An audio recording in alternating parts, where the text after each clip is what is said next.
Hello everyone, welcome back to my YouTube channel एम2 के साई। आई एम मानसी वर्मा और आज के इस वीडियो में हम सॉल्व करेंगे हमारा इंग्लिश फर्स्ट लैंग्वेज का paper.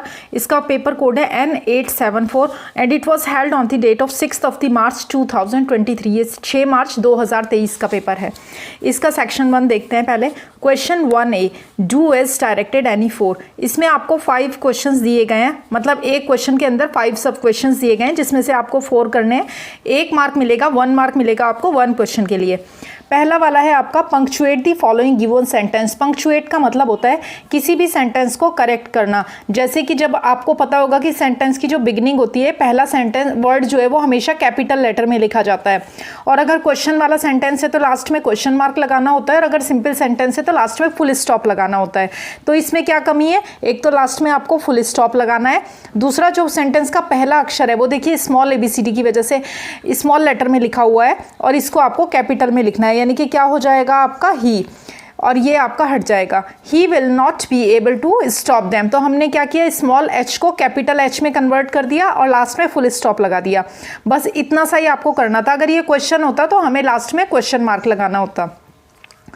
Pick out an infinitive from the given sentence. इस सेंटेंस में से आपको इन्फिनेटिव बताना है। तो वर्ब की फर्स्ट फॉर्म यानी कि V1 होती है वर्ब की फर्स्ट फॉर्म। वर्ब की 3 फॉर्म होती है, V1, V2 और V3। जब वर्ब की फर्स्ट फॉर्म से पहले 2 आता है तो वो इन्फिनेटिव कहलाता है। तो यहाँ पे वर्ब की फर्स्ट फॉर्म क्या है? सिंक। सिंक मतलब डूबना। The sun begin to sink. सूरज ने डूबना, अस्त होना शुरू कर दिया। तो ये जो 2 लगा है ना सिंक से पहले, ये टू सिंक क्या है? यही आपका इन्फिनेटिव है, वर्ब की फर्स्ट फॉर्म से पहले 2। और जब मैं आपको टेक्स्ट बुक जो है वो रीड कराती हूँ, चैप्टर्स मैंने सारे अपलोड किए हैं रीड करके, हर चैप्टर में मैंने लाइन वाइज बताया कि कहाँ पे इन्फिनेटिव आया है, कहाँ पे जिरंड है, तो आप देख सकते हो।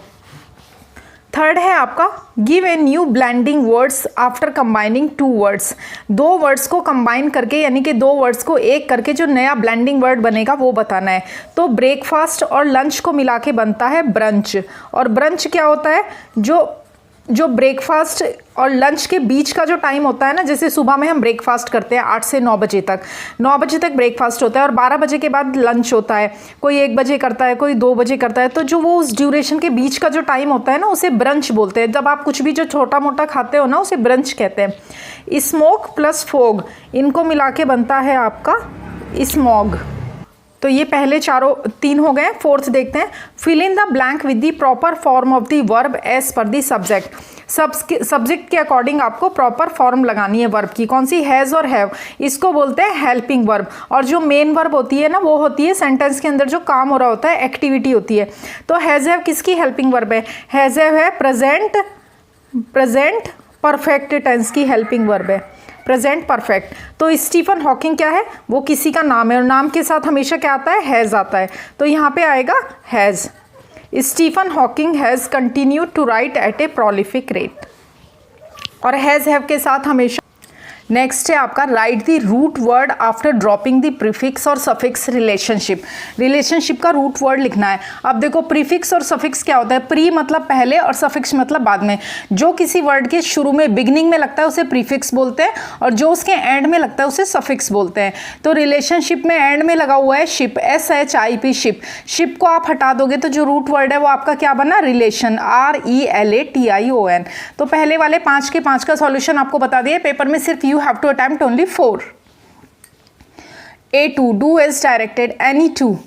Change the following sentence into indirect narration. तो इनडायरेक्ट नरेशन क्या होता है और डायरेक्ट नरेशन क्या होता है? जब किसी की बात को आप उसी के शब्दों में कहते हो तो डायरेक्ट नरेशन होता है, और जब किसी दूसरे की कही हुई बात को आप अपने शब्दों में कहते हो तो इनडायरेक्ट नरेशन होता है। Will you buy my hair? Asked Della. Della ने पूछा क्या तुम मेरे हेयर खरीदोगी? तो ये डेला चैप्टर में बोलती है ना, जब उसे अपने हेयर सेल आउट करने होते हैं। ये बहुत ही प्यारा सा खूबसूरत सा चैप्टर है जिसमें डेला अपने हस्बैंड को गिफ्ट खरीदने के लिए क्रिसमस का बेचारी अपने जो लॉन्ग हेयर है उन्हें सेल आउट कर देती है। तो वो शॉपकीपर जो लेडीज होती है वो उससे पूछती है कि will you buy my hair? क्या तुम मेरे बाल खरीदोगी? ये डायरेक्ट सेंटेंस है, इसका हम इनडायरेक्ट बना रहे हैं। Della asked whether she would buy her hair. My किस में बदल जाएगा? हर में। Whether she would buy her hair. आगे बढ़ते हैं। Make a word register of 4 words related with universe. एक वर्ड रजिस्टर बनाना है जो यूनिवर्स से रिलेटेड वर्ड्स हो। देखो जो थर्ड लैंग्वेज का पेपर आता है उसे देख के कई बार बच्चे कंफ्यूज हो जाते हैं। उसमें क्या होता है, जो लास्ट वाला वर्ड होता है उससे हमें अगला वर्ड बनाना होता है, जो कि नाउन या फिर वर्ब हमें जो भी पूछा जाता है एग्जाम में वो। लेकिन यहाँ पे वर्ड रजिस्टर बनाना है, यानी कि उस वर्ड से रिलेटेड वर्ड्स हमें लिखने हैं। जैसे यूनिवर्स में क्या क्या होता है, स्टार होते हैं, प्लेनेट्स होते हैं, गैलेक्सी होती है, मून होता है, एस्टेरॉइड्स होते हैं। तो 4 बनाने थे, हमने 5 लिखे हैं। स्टार है, प्लेनेट्स है, गैलेक्सी है, मून है, एस्टेरॉइड्स है, ऐसे बहुत सारे हैं। आप गूगल करोगे तो मिल जाएंगे कि यूनिवर्स पूरे ब्रह्मांड में बहुत कुछ है। एग्जाम्पल के लिए मैं आपको और दिखाती हूँ। ये देखो, जैसे मान लो आपको वर्ड दे दे कि हॉस्पिटल है, हॉस्पिटल का वर्ड रजिस्टर बनाओ, तो आप क्या लिखोगे? पहले सोचो कि हॉस्पिटल में क्या क्या होता है। पेशेंट होते हैं, डॉक्टर्स होते हैं, मेडिसिन्स होती है, वार्ड होते हैं, हर वार्ड में पेशेंट होते हैं, और आईसीयू होता है। उसी तरीके से आप गौर करोगे तो हॉस्पिटल में और बहुत सारी चीज़ें होती है। एक्सरे रूम होता है, स्ट्रेचर होता है जिस पे पेशेंट्स को लाते हैं। और उसके बाद एक वर्ड है देखो, टेक्नोलॉजी। ये 2018-19 में भी पूछा गया था एग्जाम में। टेक्नोलॉजी का वर्ड रजिस्टर बनाओ। तो टेक्नोलॉजी से क्या क्या आया है? मोबाइल आया है, इंटरनेट आया है, रोबोट बने हैं, रिसर्च होती है, मशीनें बनी हैं। आप और भी बहुत सारे नाम लिख सकते हो, लैपटॉप लिख सकते हो, आईपैड लिख सकते हो। टेक्नोलॉजी की वजह से क्या क्या चीज़ें डेवलप हो गई हैं, कुछ भी आप लिख सकते हो। वैसे ही मान लो आपसे पूछ ले कि भाई बुक का वर्ड रजिस्टर बनाओ, तो बुक में क्या क्या? बुक में पेपर होते हैं, बुक ऑथर के द्वारा लिखी जाती है। बुक में टेक्स्ट होता है, बुक नॉवेल भी हो सकती है, फिक्शन भी हो सकती है, टेक्स्ट बुक भी हो सकती है, स्टोरी बुक भी हो सकती है। तो उस वर्ड से रिलेटेड जो वर्ड है उनको जब आप लिखते हो तो वो वर्ड रजिस्टर कहलाता है। Hope you understand. Next question की तरफ मूव करते हैं। Change the voice of the following sentence. Voice का मतलब है एक्टिव वॉइस या फिर पैसिव वॉइस। आपको वॉइस चेंज करनी है। तो डोंट मेक एनी मिस्टेक, ये एक एक्टिव वॉइस सेंटेंस है। इसको आपको किस में कन्वर्ट करना है? पैसिव वॉइस में। और जब हम एक्टिव से पैसिव बनाते हैं तो हर टेंस अपने से नेक्स्ट टेंस की हेल्पिंग वर्ब को बोरो कर लेता है। यानी कि जब हम प्रेजेंट इंडेफिनिट की पैसिव वॉइस बनाते हैं तो वो प्रेजेंट कॉन्टिन्यूस की हेल्पिंग वर्ब ले लेता है। जब प्रेजेंट कॉन्टिन्यूस की बनाते हैं तो वो प्रेजेंट परफेक्ट की, और जब प्रेजेंट परफेक्ट की बनाते हैं तो वो प्रेजेंट परफेक्ट कॉन्टिन्यूस की ले लेता है। उसी तरीके से पास्ट पे अप्लाई है, उसी तरीके से फ्यूचर पे। और present perfect continuous, future perfect continuous, past perfect continuous और फ्यूचर कंटिन्यूस, इन चारों टेंस की पैसिव वॉइस नहीं बनती है। Don't make any mistake. और जब डोंट से रिलेटेड कोई सेंटेंस आता है ना, तो जब हम उसकी पैसिव बनाते हैं तो लेट से बनाते हैं। Let no mistake be made. Don't make noise, let no noise be made. यहाँ पर क्या है? डोंट मेक एनी मिस्टेक, कोई मिस्टेक मत करो। इसका पैसिव क्या बनेगा? Let no mistake be made. When sentence is imperative, जब सेंटेंस imperative होता है, let is placed at the beginning, तो शुरू में हम let को रखते हैं। तो जैसे पहला सेंटेंस है let don't make any mistake, don't से जब भी आएगा हमेशा याद रखना let से बनाना है। don't make any mistake, कोई गलती मत करो। let no mistake be made, गलती नहीं करी जानी चाहिए। वैसे ही don't make a noise, don't break it like that। Next page पे मूव करते हैं। ये आपको 2 मार्क्स का है, यानी कि इनडायरेक्ट करोगे 2 भी 2 मार्क्स मिलेंगे। वर्ड चेन बना, वर्ड रजिस्टर बनाने के भी 2 मार्क्स हैं, और सेंटेंस को वॉइस चेंज करने के भी 2 मार्क्स हैं। नेक्स्ट पेज पे मूव करते हैं। क्वेश्चन 1 का B, use the given words into one meaningful sentence. इन वर्ड्स को एक मीनिंगफुल मतलब ऐसा सेंटेंस जिसका कोई अर्थ हो। सेंटेंस की क्या डेफिनेशन है? A group of words that makes a complete sense is called a sentence. शब्दों का वो समूह जो पूर्ण अर्थ रखता हो सेंटेंस कहलाता है। तो हमें ऐसा सेंटेंस बनाना है जिसका मीनिंग निकलता हो। मान लो मैं आपके सामने बोलती हूँ कुत्ता रोटी, तो ये क्या है? सेंटेंस तो नहीं है, 2 शब्द है, कुत्ता रोटी। वहीं मैं बोलती हूँ कुत्ता रोटी खाता है, तो ये क्या है? एक कंप्लीट सेंटेंस है। वैसे ही हमें एक मीनिंगफुल सेंटेंस बनाना है। पहला वर्ड है एफ्रेड। एफ्रेड का मतलब है डरा हुआ, भयभीत। एडमायर्स मतलब किसी की प्रशंसा करना। एक ही सेंटेंस में वन मीनिंगफुल सेंटेंस, एक ही सेंटेंस में दोनों वर्ड्स को यूज करना है। हिज फादर वॉज एफ्रेड, उसके पिता डरे हुए थे। दैट ही माइट फेल, कि वो फेल हो सकता था। माइट कच्ची संभावना के लिए लगाते हैं, वीक पॉसिबिलिटी के लिए, मतलब रिजल्ट नहीं आया है, एग्जाम नहीं हुए, तो उन्हें क्या पता पास होगा या फेल, लेकिन उसके लक्षण देख के उन्हें लग रहा होगा भाई ये फेल हो सकता है। बट ही पास, लेकिन वो पास हो गया। Now admires him a lot, अब उसकी बहुत प्रशंसा करते हैं। दूसरा सेंटेंस देखो, I am afraid of his cleverness, मुझे उसकी चालाकी से बहुत डरता हूँ, but I admire his simplicity, लेकिन मैं उसकी सिंप्लिसिटी की बहुत प्रशंसा करता हूँ। मैं उसकी चालाकी से, क्लेवरनेस से तो डरता हूँ, लेकिन उसकी सिंप्लिसिटी की प्रशंसा करता हूँ। देखो दोनों वर्ड को एक ही सेंटेंस में यूज़ किया है, एफ्रेड भी और एडमायर भी। 2 मार्क्स मिलेंगे इसके लिए भी आपको। Change the given simple sentence into complex sentence, इस सिंपल सेंटेंस को, कॉम्प्लेक्स मतलब जटिल सेंटेंस, सिंपल मतलब साधारण सेंटेंस को, कॉम्प्लेक्स मतलब जटिल सेंटेंस बनाना है। He took me to a gramophone room, वो मुझे ग्रामोफोन रूम में लेके गया। टेक की सेकंड फॉर्म है टुक, पास्ट इंडेफिनिट है ये।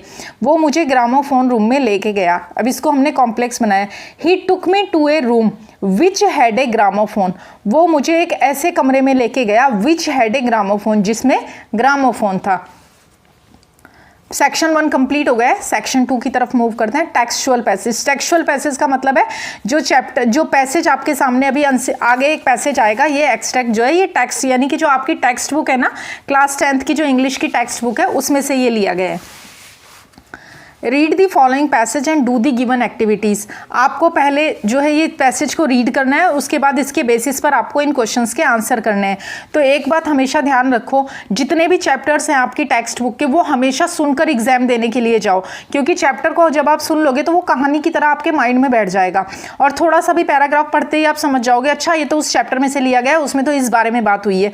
तो ये आपको बहुत केयरफुली करना है। अगर आप, और एक चीज़ और, बहुत सारे बच्चे 2 की स्पीड पर सुनते हैं, तो 2 की स्पीड कुछ समझ नहीं आता, भाई आप 1.5 की स्पीड पे सुनो ताकि आप अंडरस्टैंड भी कर सको।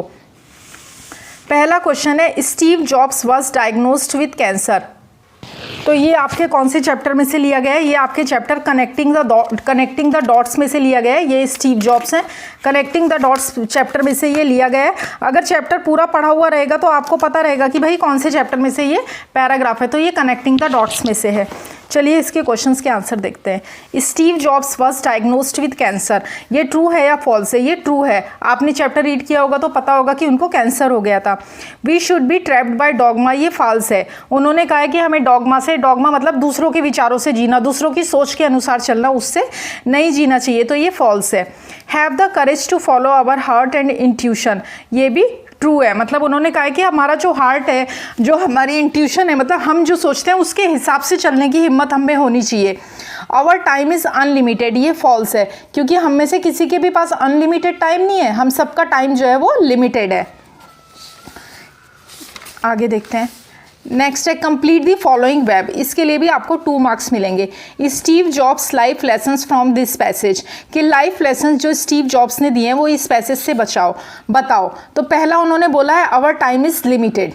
दूसरा दिया हुआ है don't waste time living someone else life, कि किसी दूसरे का जीवन, मतलब दूसरे के जैसा बनने में अपना टाइम वेस्ट मत करो, अपनी खुद की लाइफ जियो। तीसरा है डोंट ट्रैप्ड बाय डॉगमा, मतलब डोंट ट्रैप्ड बाय डॉगमा, ये देखो don't be trapped by dogma. Dogma क्या है? Which is living with the result of other people's thinking, कि दूसरे लोगों की जो थिंकिंग है उसके जो परिणाम है उसके अकॉर्डिंग ही। किसी ने कह दिया लाल और पीले रंग को मिला के ऑरेंज बनेगा, तो जिंदगी भर उसी सोच के साथ मत चलो कि भाई लाल और पीले को मिलाएंगे तो ऑरेंज बनेगा। अरे और किसी कलर को मिलाने से भी तो ऑरेंज बन सकता है ना, तो रिसर्च करते रहो लाइक दैट। नेक्स्ट देखो, have the courage to follow your heart, अपने दिल की बात सुनने का हिम्मत करो, करेज करो, साहस करो, मतलब जो आपका दिल कह रहा है वो सुनो। स्टे हंग्री स्टे फुलिश, मतलब हमेशा हंग्री रहो, हमेशा मूर्ख रहो, मतलब हमेशा सीखने की ललक तुम्हारे हृदय में होनी चाहिए, हमेशा सीखने के लिए एक्टिव रहो, सोचते रहो कि नहीं मुझे तो कुछ सीखना है। A3 we should not be superstitions, पहले वाले में आएगा trapped by, we should not be trapped by superstitions. Superstitions होते हैं अंधविश्वास, मतलब हमें अंधविश्वास के चंगुल में नहीं फंसना चाहिए। The movie to be a disappointed, the movie turned out to be a disappointed, मतलब जो मूवी थी, जो पिक्चर थी वो निराशावादी, डिसअपॉइंटमेंट मतलब निराशाजनक निकली। ही dash with a very important message for all of us, he signed of with a very important message for all of us. We should not let the opinion of others drown out, ये यहाँ पे आएगा। Next है do as directed, it was their farewell message, add a question tag, last में इतना लगाना है, it was their farewell message, wasn't it, और क्वेश्चन जरूर लगाना है। I lived with that diagnosis all day, मैं उस डायग्नोसिस के साथ पूरे दिन रहा। वर्ब क्या है इसमें? इसमें आपको वर्ब और टेंस की स्टेट बतानी है, मतलब कौन सा टेंस है। तो इसमें वर्ब जो है वो लिव्ड है। लिव्ड क्या है? ये लिव की सेकंड फॉर्म है। Live, lived, lived. जब सेकंड फॉर्म अकेली यूज होती है ना, तो ये क्या है? आपका पास्ट इंडेफिनिट टेंस है। कौन सा टेंस है? इसे सिंपल पास्ट टेंस भी बोलते हैं और पास्ट इंडेफिनिट भी बोलते हैं। आपने दोनों में से जो भी लिखा है वो करेक्ट है। पास्ट इंडेफिनिट लिखा है तो भी और सिंपल पास्ट टेंस लिखा है तो भी। नेक्स्ट है आपका A5। What is your personal opinion regarding the farewell message stay hungry stay foolish? आपकी जो राय है वो क्या है इस मैसेज के? फेयरवेल मैसेज मतलब इस विदाई के मैसेज के बारे में जो स्टीव जॉब्स ने बोला है, स्टे हंग्री स्टे फुलिश, के हमेशा भूखे रहो हमेशा मूर्ख रहो। तो चलिए इसको जो लिखा है वो देख लेते हैं। Stay hungry stay foolish means you should always learn. Stay hungry stay foolish का मतलब है कि आपको हमेशा सीखते रहना चाहिए। मूव फॉरवर्ड, आगे बढ़ते रहो। अवॉइड टेकिंग थिंग्स पर्सनली, चीज़ों को पर्सनली मत लो कि किसी ने कुछ बोल दिया तो दिल से लगा के बैठे हैं 2 दिन तक, भाई उससे बात नहीं करनी है, उसके घर जाना नहीं है, उससे मिलना नहीं है। नहीं नहीं, कभी दिल से मत लगाओ चीज़ों को। And be indifferent when things don't go as planned, और जैसा आपने सोचा अगर चीज़ें वैसी ना जाए तो भी इनडिफरेंट ना हो कि ठीक है भाई जो हो रहा है जैसे हो रहा है चलो अच्छा ही हो रहा है। नेक्स्ट देखते हैं। ये A5 आपका कंप्लीट हो गया। अब B क्वेश्चन की तरफ मुड़ते हैं। Complete the following sentences from the passage. आगे जो पैसेज आएगा उसके बेसिस पे आपको इनको कंप्लीट करना है। ये 10 मार्क्स का है, ये वाला 2 मार्क्स का है आपका। ही वॉज ओनली 15 एंड, इसका आंसर आपका लाइन 10 में है। देखो, ही वॉज ओनली 15 एंड ये रहा, and the best table tennis player in the school and the fastest runner, ये आपका फर्स्ट वाले का है। And the best table tennis player in the school and the fastest runner. दूसरा देखते हैं। Her apartment was not big but, ये last line में है। Her apartment was not big but, ये देखो, but there was always room for them, ये second वाला है आपका। थर्ड वाला देखते हैं। Whenever they came to Bombay, ये लास्ट बट वन, मतलब लास्ट की एक लाइन से पहले वाली लाइन में है। ये देखो, but stayed with aunt Sushila, मतलब whenever they came to Bombay, जब भी वे बॉम्बे आते थे, they stayed with aunt Sushila, वे आंट सुशीला के साथ रहते थे। अब लास्ट है आपका फोर्थ वाला। He was already able to compose his own tunes, वो पहले ही इस लायक था कि वो अपनी ट्यून्स बना लेता था। He was already able to compose his own tunes, ये आपका लाइन 13 में है। ये रहा फोर्थ वाले का। Astonishment of their crew, tunes के आगे वाला, tunes to the astonishment of their crew. तो ये पहले वाले फिल इन द ब्लैंक्स हो गए हैं आपके। अब आते हैं क्वेश्चन B2 पे। इस पेज पर आपका सिर्फ एक ही क्वेश्चन था। अब नेक्स्ट है, why did Smita become nervous, Smita nervous क्यों हो जाती है? स्मिता कौन है आपको पता है ना, स्मिता उसकी बहन है। तो चलिए शुरू करते हैं इसका answer. Smita becomes nervous, Smita nervous हो जाती है बिकॉज, क्योंकि she had been so excited at seeing the announcement that she had not remembered that her brother was ill. जब स्मिता न्यूज़पेपर में वो अनाउंसमेंट देखती है कि भाई म्यूज़िक कॉन्सर्ट होने वाला है, तो वो इतनी एक्साइटेड हो जाती है कि उस एक्साइटेडनेस में, उत्साह में वो भूल जाती है कि उसका जो भाई है वो बहुत बीमार था और उसके भाई को क्या हो गया था, उसके भाई को कैंसर हो गया था और वो कुछ ही दिन का मेहमान था। आपने चैप्टर पढ़ा होगा तो आपको पता होगा।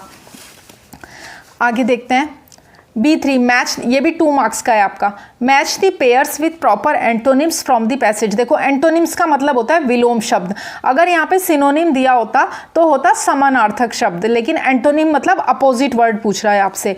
तो फॉरगॉटन का मतलब होता है भूल जाना। मिसअंडरस्टैंड मतलब किसी को गलत समझ लेना या चीज़ों को समझना ही नहीं। सेपरेट मतलब अलग। शैलो मतलब उथला हुआ।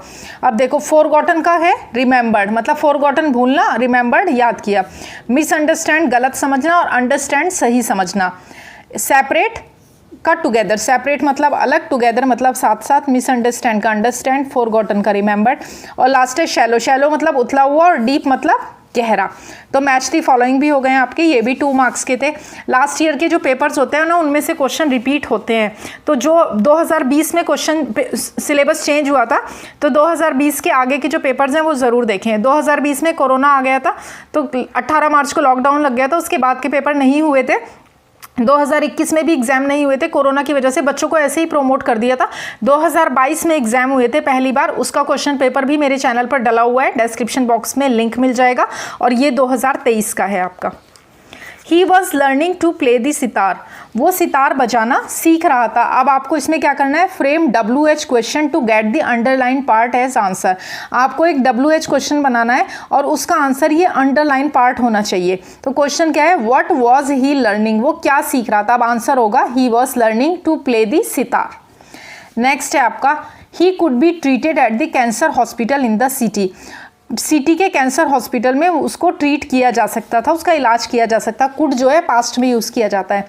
Pick out the modal auxiliary and state its function, modal auxiliary क्या है, इसमें कुड है और क्या फंक्शन कर रही है, वो पॉसिबिलिटी बता रही है, मतलब संभावना है कि उसको ट्रीट किया जा सकता था। अब आपको देना है personal response. What would you prefer, आप क्या प्रीफर करोगे, म्यूजिक और स्पोर्ट्स। आप संगीत को प्रीफर करोगे, मतलब एक चीज़ को दूसरे से ज़्यादा प्रीफर करने के लिए, ज़्यादा पसंद करने के लिए प्रीफर का यूज़ किया जाता है। घर में कोई मेहमान आता है तो हम पूछते हैं ना, what would you prefer, T और कॉफ़ी, मतलब चाय लोगे या कॉफ़ी लोगे। अब बंदा दोनों तो बोलेगा नहीं कि हाँ भाई मुझे चाय भी ला दो एक कप और कॉफ़ी भी ला दो। वैसे ही किसी को म्यूज़िक पसंद है और किसी को स्पोर्ट्स पसंद है। तो ये कह रहा है कि give reasons to support your answer, कि अपने आंसर को सपोर्ट करने के लिए रीज़न बताओ कि म्यूज़िक पसंद है तो क्यों पसंद है और स्पोर्ट्स पसंद है तो क्यों पसंद है। दोनों में से एक चीज़ के बारे में लिखना है जो भी आपको पसंद है। मैंने दोनों के ऊपर लिखा है, दोनों दिखा देती हूँ, क्योंकि आधे बच्चों को म्यूज़िक पसंद होगा, आधे को स्पोर्ट्स पसंद होगा। तो चलिए देखते हैं। पहले म्यूज़िक का लिखा हुआ है ये रहा, आई वुड प्रीफर म्यूज़िक, मैं म्यूज़िक पसंद करूँगी, बिकॉज क्योंकि music can alter our mood, क्योंकि म्यूज़िक ऑल्टर मतलब होता है बदलना। म्यूज़िक जो है, संगीत जो है वो हमारा मूड चेंज कर सकता है, बदल सकता है। इमोशंस, मोटिवेशन एंड मूवमेंट, मतलब ये हमारा क्या क्या मूड भी चेंज कर सकता है, इमोशंस को भी चेंज कर सकता है, भावनाओं को भी, और हमारे मोटिवेशन को भी, और हमारे मूवमेंट को भी। Music provides a positive feeling, music जो है, संगीत जो है वो एक पॉजिटिव फीलिंग देता है। And allows us to express emotions, और हमारी जो इमोशंस हैं उन्हें एक्सप्रेस कर सकते हैं। अब देखते हैं स्पोर्ट्स का। आई वुड प्रीफर स्पोर्ट्स, मैं स्पोर्ट्स को प्रीफर करूँगा, because sports are good for your physical and mental health, क्योंकि स्पोर्ट्स जो हैं वो आपके फिजिकल यानी कि शारीरिक एंड मेंटल हेल्थ के लिए अच्छे हैं। Sports keeps you active and energetic, sports आपको एक्टिव और एनर्जेटिक रखते हैं। Sports enhance your physical ability, और स्पोर्ट्स जो हैं, खेल जो हैं, वो आपकी जो फिजिकल एबिलिटी है यानी कि आपकी जो शारीरिक क्षमता है उसे एनहेंस करते हैं, उसे बढ़ाते हैं। ये जितने भी आंसर्स हैं ये मैंने खुद लिखे हैं और ये बहुत ईजी लैंग्वेज में लिखे हैं ताकि आपको इन्हें रटना ना पड़े, आप सिर्फ समझकर ही आंसर को याद कर सकें। नेक्स्ट क्वेश्चन की तरफ मूव करते हैं। आपका सेक्शन 2 भी कंप्लीट हो गया। अब आती है सेक्शन 3, पोएट्री सेक्शन की बारी। Read the following extract and do the following activities, complete the web, things that cause suffering and pain. ये भी हमें पोएम के बेसिस पे करना है। तो डेस्पोंडेंस है, इनह्यूमन डियरेथ्स है, अनहेल्दी लाइफ स्टाइल है और नथिंगनेस है। ये सारा का सारा किस में से मिला है, पोएम में से। ये देखो नथिंगनेस यहाँ पे लिखा है और इनह्यूमन डियरेथ्स यहाँ पे लिखा है, डेस्पोंडेंस यहाँ पे लिखा है, सब कुछ पोएम में से ही है। नेक्स्ट बढ़ते हैं आगे। List down 2 impacts of beautiful things on us, हमारे ऊपर सुंदर चीज़ों का क्या असर पड़ता है, उसके 2 इम्पैक्ट बताओ। Full of sweet dreams, loveliness increases, मतलब स्वीट ड्रीम्स मतलब full of sweet dreams, loveliness increases. Third है moves away the pall, bind us to the earth. अब इनमें से कोई भी आपको 2 लिखने हैं, मैंने आपको 4 दिए हैं, 1 2 3 4, और चारों है ना, जैसे मूव्स अवे दी पॉल, सब कुछ इसी में से है, बाहर से कुछ भी नहीं लिया है। तो full of sweet dreams and loveliness. Write down the rhyme scheme of the first 4 lines, तो राइम स्कीम है A, पहली 4 लाइन्स की, ये देखो। Ever never, keep sleep, A, मतलब पहले वाले दोनों वर्ड एक दूसरे से मैच कर रहे हैं और दूसरे वाले दोनों वर्ड, तो A, अगर चारों वर्ड की राइम नहीं होती ना, चारों अलग अलग होते तो हो जाता ABCD, मतलब राइम इसकी मैच ही नहीं कर रही, अलग अलग हो रही है। तो यहाँ पर क्या है A. नेक्स्ट क्वेश्चन है आपका, read the following poem and right an appreciation of it with the help of the given points in a paragraph. All the world is the stage जो पोएम है, इसकी आपको क्या लिखनी है, एप्रिसिएशन लिखनी है। पहले है title, all the world is a stage, ये इसका टाइटल है। उसके बाद पोएट का नाम पूछ रहे हैं, तो ये दोनों चीज़ें तो देखो हाफ मार्क की आपको यहीं से मिल जाती है। टेक्स्ट बुक के पेज नंबर 135 पे ये पोएम है, William Shakespeare. Rhyme scheme, blank verse है, no rhyme scheme but a steady rhythm in each line. Figure of speech, metaphor, alliteration, hyperbole, repetition, onomatopoeia. इतने सारे बताने की जरूरत नहीं है, मैंने आपको बताए हैं कि इस पोएम में ये यूज हुए हैं, मेटाफर यूज हुआ है, एलिट्रेशन यूज हुआ है, हाइपरबोल हुआ है यूज, रिपीटेशन हुआ है, ओनोमोटोपोइया। सिर्फ 1 नंबर का है, आप 1 या 2 भी लिख दोगे तो सफिशिएंट है। तो मैंने इतने सारे बताए हैं आपको, आप उनमें से कोई भी 2 भी लिख सकते हो। उसके बाद आती है बारी सेंट्रल आइडिया और थीम की। ये 2 मार्क्स का है। सेंट्रल आइडिया और थीम का क्या मतलब होता है, उस पोएम को किस बारे में उस पोएम में बात की गई है, किस बारे में वो पोएम है वो लिखना होता है। तो आप अगर 1.5 की स्पीड पर भी सारी पोएम्स को सुन के जाओगे ना तो भी आपको पता चल जाएगा और आप बना बना के लिख सकते हो, आपको रटने की जरूरत नहीं है। तो चलिए सेंट्रल आइडिया देखते हैं। ये आपकी बुक में से ही है, कहीं बाहर से नहीं है। The central idea of the poem tells us that life is arranged in a particular order. जो सेंट्रल आइडिया है पोएम का वो ये हमें बताता है कि जो लाइफ है वो एक पर्टिकुलर ऑर्डर में अरेंज की गई है, वेयर ईच इंडिविजुअल लिव्स, जहाँ हर कोई अपना जीवन जीता है, his life in different phases, जहाँ हर कोई अपना जीवन अलग अलग फेजेज में जीता है। It highlights the theme of the perpetual changes in life. ये हाईलाइट करता है उस थीम को जो परपेचुअल चेंजेस, मतलब जो निरंतर चेंजेस होते रहते हैं लाइफ में। In this poem the poet has compared the world to a stage. इसमें जो है पोएम दुनिया की तुलना एक स्टेज से किया है। And a stage 7 stages of life to 7 acts of the play. और जो लाइफ की 7 स्टेजेस है, मतलब जब बच्चा छोटा होता है तब, फिर उससे बड़ा होता है, फिर स्कूल जाता है, फिर वो युवा होता है, फिर वो बूढ़ा होता है, ऐसे करके लाइफ की 7 स्टेजेस जो दिखाई गई हैं। And men and women are like actors. और जो आदमी और जो औरतें हैं, जो पुरुष और महिलाएं हैं, वो क्या है, वो एक्टर्स हैं।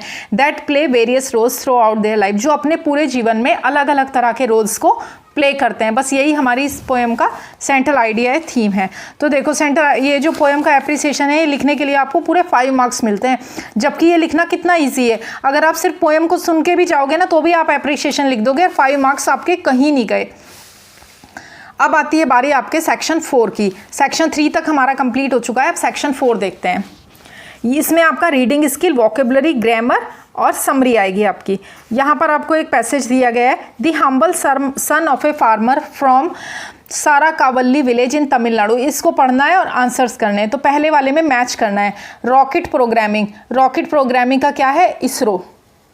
दूसरा है आपका ग्रेजुएशन, ग्रेजुएशन का क्या है, saint Hindu college. Masters in engineering का क्या है आपका IISc। और PhD का क्या है आपका A, यानी कि IIT बॉम्बे। ये कहीं अपने मन से नहीं लिखा है, ये देखो, graduating from ST college, ST Hindu college, तो graduation ST Hindu college. Engineering from IIT Bombay, तो ये देखो masters in engineering IIT Bombay. तो ऐसे करके जो है masters in engineering from IISc, तो मास्टर्स इन इंजीनियरिंग IISc। और PhD कहाँ से किया है, PhD किया है, PhD ये देखो PhD किया है IIT बॉम्बे से। तो सब आपका इसी में से मिल गया, आपको एक्स्ट्रा कुछ करने की ज़रूरत नहीं है। ध्यान से बस पैसेज को पढ़ना है और जो क्वेश्चंस दिए गए हैं उनको मैच करके लिखना है। बहुत सारे बच्चे ऐसे हैं जिनको इंग्लिश पढ़नी भी नहीं आती है, ये बड़े कठिन कठिन शब्द लगते हैं उनको देखने पे। तो ऐसे बच्चे जिनको इंग्लिश पढ़नी नहीं आती, अगर उनको पढ़नी नहीं आती तो वो मैच तो कर सकते हैं ना कि ST हिंदू कॉलेज लिखा है यहाँ पे भाई और यहाँ पे ग्रेजुएशन लिखा है, तो ग्रेजुएशन को ST कॉलेज से मैच करके भी आप आंसर लिख सकते हो। मेरा कहने का मतलब है कोई भी क्वेश्चन छोड़ के नहीं आना है, हर क्वेश्चन को अटैम्प्ट करके आना है, आपको कुछ ना कुछ तो मिलेगा ही, स्टेप वाइज मार्क्स मिलते हैं। नेक्स्ट क्वेश्चन देखते हैं A2।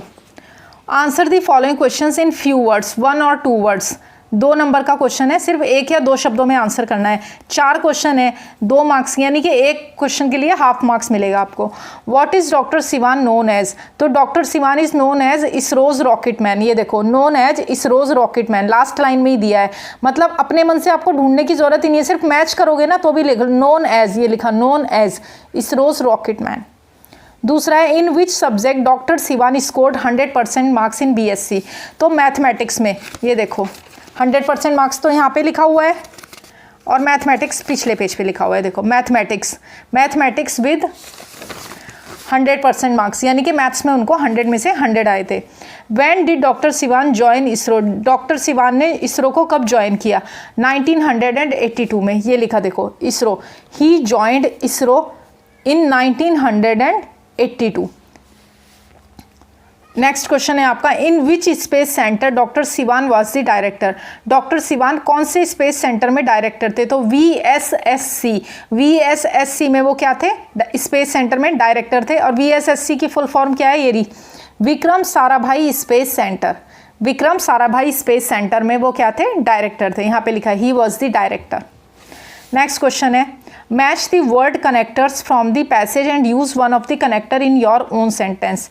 तमिल, और तमिल क्या है, बी है इसका, देखो तमिल मीडियम, गवर्नमेंट स्कूल। अब अपने मन से कोई सेंटेंस आपको बनाना है इसका, तो आप बड़ा इजी है, he studied in Tamil medium, हो गया sentence. He studied from A government school, ऐसे करके किसी भी एक कनेक्टर को यूज़ करना है, यानी कि तमिल मीडियम से भी आप एक सेंटेंस बना सकते हो या गवर्नमेंट स्कूल के। He had his entire school education in government school, बन गया। Sivan is the first graduate in his family, rewrite as a negative sentence. इसको एक नेगेटिव यानी कि नकारात्मक सेंटेंस में लिखना है। तो Sivan is not the last graduate in his family, Siwan is the first, तो नॉट लास्ट मतलब फर्स्ट है, तो मतलब लास्ट नहीं है ना वो, उसके बाद कोई और हुआ होगा। तो Sivan is not the last graduate in his family. Second है, his brother and 2 sisters were unable to complete higher education due to their poverty. उसका भाई और उसकी 2 बहनें अपनी हायर एजुकेशन नहीं कर पाए पूरी, क्योंकि वो लोग गरीब थे, मतलब गरीबी की वजह से वह अपनी जो हायर एजुकेशन थी वो पूरा नहीं कर पाए। इसको नाइदर नॉर के साथ रीराइट करना है। तो देखो, neither his brother and nor his sisters, neither his brother and nor his sisters were able to के आगे यहीं से आएगा, were able to complete higher education due to poverty। देखो ये रहा, neither his brother, ना ही तो उसका भाई, and nor his sisters, और ना ही उसकी बहनें, 2 भी लिख सकते हो आप, nor his 2 sisters, ना ही उसकी 2 बहनें, were able to complete higher education due to their poverty। Next question की तरफ मूव करते हैं। पर्सनल रिस्पॉन्स देना है। What inspiration can be draw from doctor Sivan success, doctor Sivan की सक्सेस से हमें क्या प्रेरणा मिलती है। तो डॉक्टर सिवान की सक्सेस से जो प्रेरणा मिलती है वो यहाँ लिखिए, देखो, we can draw inspiration from doctor Sivan success. हम डॉक्टर सिवान की जो सक्सेस है, सफलता है, उससे ये इंस्पिरेशन पा सकते हैं, ये प्रेरणा पा सकते हैं। Success is that from working into his father's field, कि अपने पापा के खेतों में, अपने पिता के खेतों में काम करने से, स्टडिंग इन ए माइनर, और एक साधारण से माइनर गवर्नमेंट स्कूल और एक साधारण से छोटे सरकारी स्कूल में शिक्षा पाने, to walking barefoot to school, और नंगे पैर, बेयरफुट मतलब नंगे पैर स्कूल जाने से लेकर, the ISRO chairman's journey is honestly motivating. मतलब कहाँ से शुरू किया उन्होंने, देखो, अपने पिता के खेतों में काम करने से लेके एक नॉर्मल, एक माइनर, बहुत सारे बच्चे कहते हैं ना हम सरकारी स्कूल में पढ़ रहे हैं, हम तो क्या कर लेंगे। अरे भैया, आप बहुत कुछ कर सकते हो, अपने पे कॉन्फिडेंस रखो, भरोसा रखो।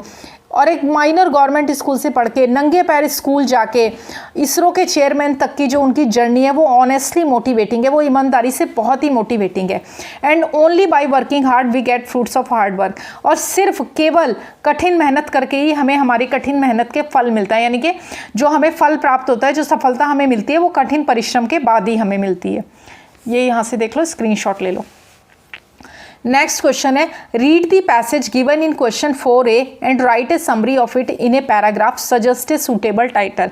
आपको इस जो 4A में जो पैराग्राफ दिया गया है, जो पैसेज दिया गया है, उसको पढ़ना है और अपने मन से एक समरी का पैराग्राफ लिखना है। 5 नंबर का है। देखो, ये मैंने योर सेल्फ डू लिखा है ताकि आप इसे अपने आप करो, और मैंने ये देखो रजिस्टर में दिखाती हूँ, मैंने समरी लिखी भी नहीं है आप लोगों के लिए, क्योंकि समरी लिखना बहुत आसान है। आप अपने आप से जो है समरी लिखो। समरी लिखना मैं आपको बताती हूँ कैसे लिखते हैं। समरी का मतलब होता है जो हमारे जो पैसेज है उसको ब्रीफ में लिखना। जैसे पहले पैराग्राफ में बताया गया है कि वो कैसे थे, उनके बारे में थोड़ा उनका इंट्रो लिख दो कि the humble son of a farmer from Sarakkalvilai village in Tamil Nadu, Kanyakumari district, doctor K Sivan as Indian space research organisation chairman was leading the Chandrayaan 2 mission to moon. Sivan studied, उन्होंने कहाँ स्टडी की। और एक बात और ध्यान रखो, कल 14 जुलाई थी, कल 14 जुलाई के दिन चंद्रयान 3 लॉन्च हुआ है, यानी कि मिशन टू मून लॉन्च हुआ है। तो चंद्रयान 3 के बारे में हमारा जो नेक्स्ट पेपर होगा ना 2024 में, उसमें पूछा जा सकता है। तो चंद्रयान 3 के ऊपर भी बहुत जल्दी वीडियो मिल जाएगा आपको मेरे चैनल पर। तो चंद्रयान 2 के ऊपर ये हमारा आया था, और अभी कल 14 जुलाई को चंद्रयान 3 लॉन्च हुआ है 2:35 पे। कल चंद्रयान 3 लॉन्च हुआ है। तो नेक्स्ट जो हमारा 2024 का जो पेपर होगा उसमें उम्मीद है कि चंद्रयान 3 के ऊपर हमें कोई पैसेज भी मिल सकता है या फिर उससे रिलेटेड कोई क्वेश्चन भी पूछा जा सकता है। तो समरी आप खुद से लिखें। नेक्स्ट क्वेश्चन देखते हैं हम हमारा। तो ये सेक्शन 4 तक आपका कंप्लीट हो गया है। अब आता है आपका सेक्शन 5 राइटिंग स्किल्स का सेक्शन। ये काफ़ी लंबा सेक्शन है। राइटिंग स्किल्स का जो सेक्शन है वो, इसमें 2 लेटर दिए गए हैं, एक फॉर्मल लेटर एक इनफॉर्मल लेटर, फिर वर्बल टू नॉन वर्बल है आपका इन्फॉर्मेशन ट्रांसफ़र का। लास्ट में भी ये पैसेज है आपका स्पीच राइटिंग है, व्यू काउंटर व्यू है आपका। फिर है सेक्शन 6 क्रिएटिव राइटिंग। इनका वीडियो भी मतलब इसका जो पार्ट 2 है जिसमें वीडियो सेक्शन 5 और 6 का सॉल्यूशन है वो भी आपको मेरे चैनल पर मिल जाएगा। दोनों वीडियो अपलोडेड है। Thank you for watching. Video अच्छा लगा हो तो इसे लाइक करें, अपने फ्रेंड्स के साथ और स्टडी ग्रुप्स में शेयर करें और ऐसे और यूजफुल वीडियोज़ के लिए मेरे चैनल M2K Science को सब्सक्राइब करें। Thank you for watching.